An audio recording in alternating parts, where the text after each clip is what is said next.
United States tells citizens, depart Russia immediately. Moscow, February 13. Reuters. The United States has told its citizens to leave Russia immediately due to the war in Ukraine and the risk of arbitrary arrest or harassment by Russian law enforcement agencies. U.S. citizens residing or traveling in Russia should depart immediately, the U.S. Embassy in Moscow said. Exercise increased caution due to the risk of wrongful detentions. Do not travel to Russia, the embassy said. The United States has repeatedly warned its citizens to leave Russia. The last such public warning was in September after President Vladimir Putin ordered a partial mobilization. Russian security services have arrested U.S. citizens on spurious charges, singled out U.S. citizens in Russia for detention and harassment, denied them fair and transparent treatment, and convicted them in secret trials or without presenting credible evidence, the embassy said. Russian authorities arbitrarily enforce local laws against U.S. citizen religious workers and have opened questionable criminal investigations against U.S. citizens engaged in religious activity. U.S. military brings down flying object over Lake Huron. Washington, February 12. Reuters. U.S. military fighter jets on Sunday shot down an octagonal object over Lake Huron, the Pentagon said, the latest incident since a suspected Chinese surveillance balloon put North American security forces on high alert. It was the fourth flying object to be shot down over North America by a U.S. missile in a little more than a week. China's foreign ministry said it had no information on the latest 3 flying objects shot down by the United States. U.S. Air Force General Glenn VanHerck, who is tasked with safeguarding U.S. airspace, told reporters that the military has not been able to identify what the 3 most recent objects are, how they stay aloft, or where they are coming from. We're calling them objects, not balloons, for a reason, VanHerck, head of North American Aerospace Defense Command NORAD and Northern Command, said. I'll let the intel community and the counterintelligence community figure that out, he said. Another defense official, speaking on condition of anonymity, subsequently said the military had not seen any evidence that the objects were extraterrestrial. On President Joe Biden's order, a U.S. F-16 fighter shot down the object at 2:42 p.m. local time over Lake Huron on the U.S.-Canada border, Pentagon spokesperson Brigadier General Patrick Ryder said in an official statement. Though it did not pose a military threat, the object could have potentially interfered with domestic air traffic as it was traveling at 20,000 feet, 6,100 meters, and it might have had surveillance capabilities, Ryder said. The object appeared to be octagonal in structure, with strings hanging off but no discernible payload, said a U.S. official speaking on condition of anonymity. The object was believed to be the same as one recently detected over Montana near sensitive military sites, prompting the closure of U.S. airspace, the Pentagon said. The military will try to recover the object downed over Lake Huron to learn more about it, VanHerck told reporters. 1908 Harley-Davidson is most expensive bike ever sold at auction, fetches nearly $1 million, report. A rare Harley-Davidson motorcycle built in 1908 has become the most expensive motorcycle ever sold at auction, according to data compiled by a website that tracks vintage motorcycle sales. The strap tank Harley-Davidson was recorded on Vintagent.com as being sold for $935,000 United States dollars after auction fees last month at the MeitY auction in Las Vegas, the Milwaukee Journal-Sentinel reported Friday. The bike was named Strap Tank because its oil and fuel tanks are attached to the frame with nickel straps. The bike is believed to be one of only 12 such models in the world. A 1907 strap tank sold for $715,000 United States dollars after fees but didn't go for as much as the record-setting 1908 strap tank because it was never restored. The record-breaking bike had many of its original parts, making it even more rare, said Greg Arnold, motorcycle division manager at MeitY Auctions.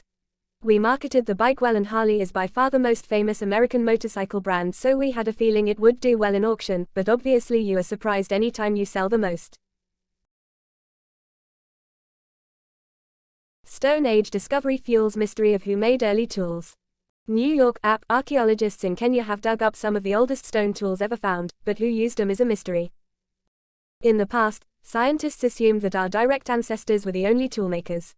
But 2 big fossil teeth found along with the tools at the Kenyan site belong to an extinct human cousin known as Paranthropus, according to a study published Thursday in the journal Science. This adds to the evidence that our direct relatives in the Homo lineage may not have been the only tech-savvy creatures during the Stone Age, said study author Rick Potts, director of the Smithsonian's Human Origins Program. Those teeth open up an amazing whodunit, a real question of, well, who were these earliest toolmakers? Potts said. The tools date back to around 2.9 million years ago, when early humans used them to butcher hippos for their meat, the researchers report. Older stone tools have been found in Kenya, dating back to around 3.3 million years ago, long before our own Homo ancestors appeared. Those tools were a bit simpler and so far have only been found in one spot, said Shannon McFerrin, an archaeologist at Germany's Max Planck Institute for Evolutionary Anthropology who was not involved with the study. The latest discovery matches up with a much bigger tradition known as the Old Down Toolkit. These same kinds of tools show up across Africa and beyond during more than 1 million years of prehistory, Potts said, showing they really caught on among early humans. They held a rock in one hand and hit it with another stone, chipping off thin, razor-sharp flakes, explained anthropologist Kathy Schick of the Stone Age Institute in Indiana, who wasn't involved in the research. With the rocks and flakes, early humans could slice and crush a wide range of materials, said lead author Thomas Plummer, an anthropologist at Queen's College of the City University of New York. And the tools from the Kenya site, likely the most ancient Old Down tools found to date, suggest this gave them an advantage in a key area, eating. The site, known as Nyainga, is a lush, hilly landscape on the shores of Lake Victoria. Since starting excavations there in 2015, researchers have found a trove of artifacts and animal bones, along with the 2 Paranthropus teeth. G20, MeitY to host Digital Economy Working Group meeting in Lucknow. As part of India's G20 presidency, the Ministry of Electronics and Information Technology (MeitY) will organize the first Digital Economy Working Group meeting from February 13 to 15, officials said on Sunday. Workshops, discussions, and experiences, including side events on themes that complement the overall DEWG agenda, will be held as part of the 3-day event, it said. There will be 4 workshops focusing on digital public infrastructure, sharing implementation experiences of digital identity in various countries, sharing of cybersecurity solutions for MSMEs, digital public infrastructure to boost the attainment of sustainable development goals and use of geospatial technologies for infrastructure and product development in the digital economy. Alongside these workshops, the digital initiatives of Uttar Pradesh will also be showcased. In addition, an exhibition with Digital India Experience Centre has been set up to showcase how Digital India has transformed the lives of a billion-plus population in India using cutting-edge technologies.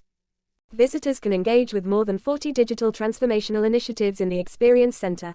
The DEWG meetings in India will continue to work towards the vision of digital transformation and the global digital economy as a means of fostering innovation and delivering public services in a secure cyber environment through a digitally skilled workforce.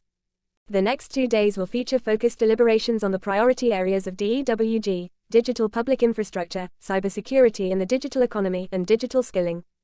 The DEWG was originally formed in 2017 as part of the German G20 presidency with the aim of promoting the implementation of a secure, interconnected, and inclusive digital economy. With the global digital economy estimated to be worth $11 trillion and expected to reach $23 trillion by 2025, the DEWG plays a critical role in shaping the global policy discourse in the digital space. In addition to the G20 member countries, India has also invited guest countries and international organizations like the World Bank, UNESCO, OECD, International Telecommunication Union (ITU), and UNDP to participate in the DEWG meetings. The DEWG will also meet in Hyderabad, Pune, and Bengaluru in April, June, and August. The ministerial meeting of DEWG will take place in Bengaluru.